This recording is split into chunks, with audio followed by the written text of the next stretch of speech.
Ciao amici e amiche del segno del Sagittario, io sono Angela e questo è Exoteric World ed è così che mi trovate sui social. Questo è l'oroscopo settimanale dall'8 al 14 dicembre. Prima di iniziare vi ricordo che è una stesa generica, prendete solo ciò che vi risuona, se volete potete integrarla col vostro ascendente. In descrizione trovate le recensioni dei mazzi usati, i link per acquistarli e i link alle playlist per conoscere il significato delle carte della Sibilla Lenormand e della Sibilla italiana. Vi invito a iscrivervi e abbonarvi al mio canale per sostenere il mio lavoro. Vi ringrazio moltissimo se lo farete o lo avete già fatto. E adesso partiamo con la vostra lettura. Vedremo le vostre energie, come andrà la vostra settimana, i segni zodiacali da attenzionare, poi l'amore, il lavoro e le finanze. Allora, partiamo proprio con la settimana e le vostre energie. Troviamo la carta della torre. Spesso questa carta ci consiglia, prima di fare qualcosa, di muoverci in una direzione di aver massima sicurezza e consapevolezza. Forse è meglio prendersi un momento di pausa, di separarsi dal rumore esterno, quindi una fase temporanea di valutazione e riflessione, o semplicemente abbiamo bisogno di proteggere noi stessi, di prepararci magari ad affrontare delle cose che sappiamo già che possono essere molto impegnative per noi. E poi troviamo la cicogna o le cicogne in questo caso, molto bella questa carta perché indica cambiamento, indica sia proprio legata al movimento, trasferimenti, partenze, ritorni, eccetera, ma anche alle notizie, alle cose che sono in arrivo e nuovi e vecchi incontri. E poi troviamo il gentiluomo o l'uomo. In realtà possiamo incontrare una persona, allora tendenzialmente, essendo una stesa generica, riguarda un'energia di maschile, certo, quindi è vero, possiamo incontrare una persona che può essere un amico, una persona interessante o che ha questa energia sicuramente molto forte, molto impegnativa.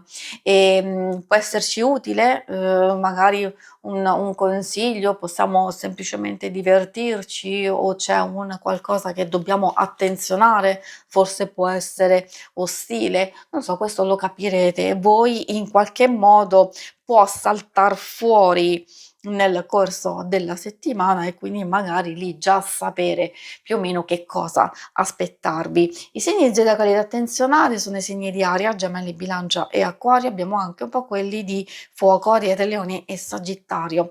E adesso andiamo a vedere l'ambito amore.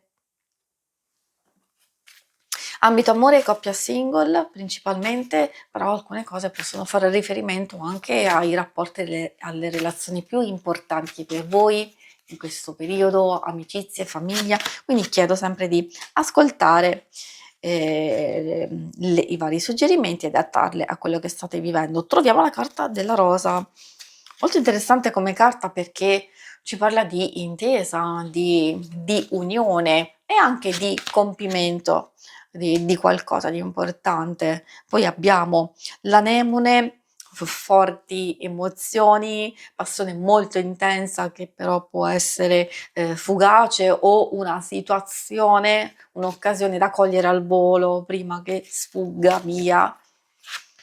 Abbiamo il rododendro, qui dobbiamo stare un po' sul chi va là perché questa carta può portarci un po' di tensione, ma in che senso? Siccome ha a che fare con una fase di freddezza, di chiusura, alcune cose possono provenire da situazioni esterne, non ciò vuol dire che se siamo troppo impegnati, le nostre energie, il nostro tempo è votato a qualcosa di specifico, allora purtroppo è normale essere un po' freddi e distaccati, quindi non vuol dire che l'amore viene meno, è una fase passeggera in questo senso. Però invece dall'altro lato potrebbe essere un po' fastidiosa, magari un po' di rigidità oppure problemi che si possono essere aggravati nel corso del tempo o esserci delle eccessive, pretese ed egoismo, ma questo lo capirete voi.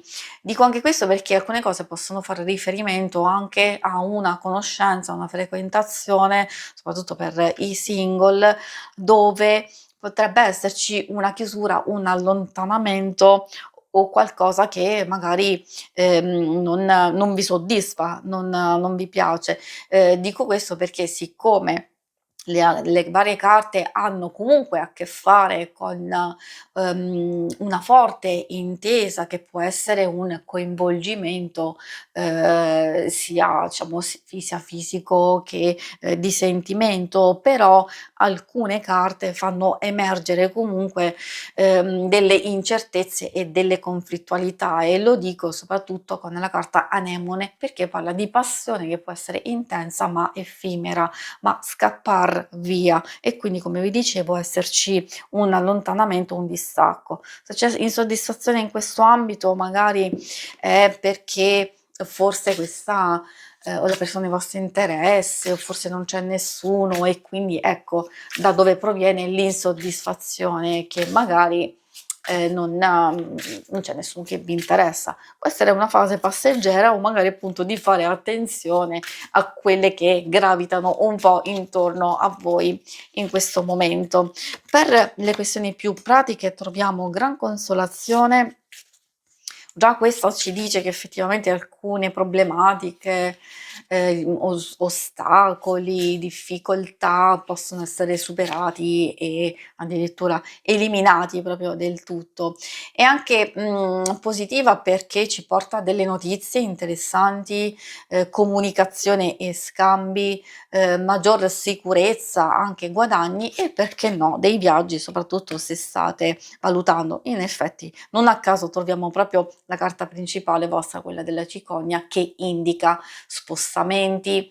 In realtà per alcuni può essere un viaggio di piacere, per altri degli spostamenti comunque interessanti, degli altri proprio per motivo di lavoro o altro genere e che comunque hanno quel risvolto che può essere positivo anche per questioni legali, burocratiche, proprio di lavoro, come dicevo, di possibili guadagni anche per chi è in cerca di lavoro. Qui salta fuori proprio qualcosa di estremamente positivo, anche di iniziare un lavoro o comunque avere una proposta interessante perché abbiamo proprio la carta conversazione che indica l'incontro, il colloquio, però allo stesso tempo proprio la carta amore che indica qualcosa di nuova speranza, slancio, nuovo inizio, opportunità e quindi anche possibilmente arrivare a concludere un affare, a